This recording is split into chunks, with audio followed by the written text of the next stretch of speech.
শরীয়তপুরের নড়িয়ার মসুরা গ্রামের নিম্ন মধ্যবিত্ত পরিবারের সন্তান বিশ্বজিৎ দাস ভাগ্য পরিবর্তনের আশায় রাজধানীতে পাড়ি জমিয়েছিলেন। কাজ করছিলেন দর্জির দোকানে। কোনো রাজনৈতিক দলের সঙ্গে জড়িত না থাকলেও নিষ্ঠুর রাজনীতির বলি হয়ে লাশ হয়ে ফিরতে হয়েছে তাকে।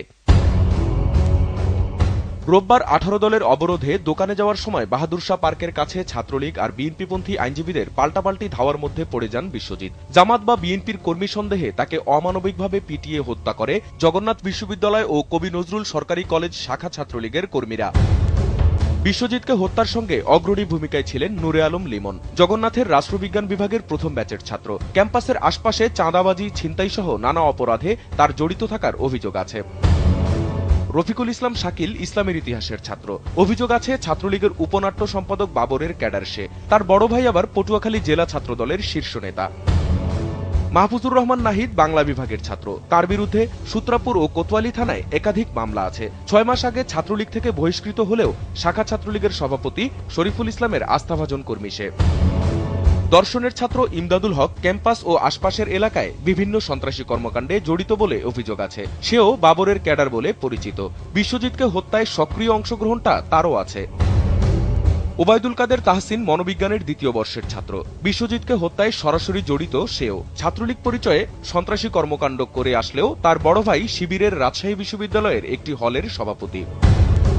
এছাড়াও জগন্নাথ বিশ্ববিদ্যালয়ের ছাত্রলীগ কর্মী, অর্থনীতি প্রথম ব্যাচের নাইম ইসলাম, রাষ্ট্রবিজ্ঞানের 2য় ব্যাচের শাওন ও আজিজ, ইতিহাসের 3য় ব্যাচের সাইফুল ইসলাম, রসায়নের 3য় ব্যাচের রাজন, ব্যবস্থাপনার 2য় ব্যাচের তমাল, বাংলা বিভাগের 3য় ব্যাচের বাবু, ব্যবস্থাপনার 3য় ব্যাচের তানভীরও অংশ নেয় এ হত্যাযজ্ঞে।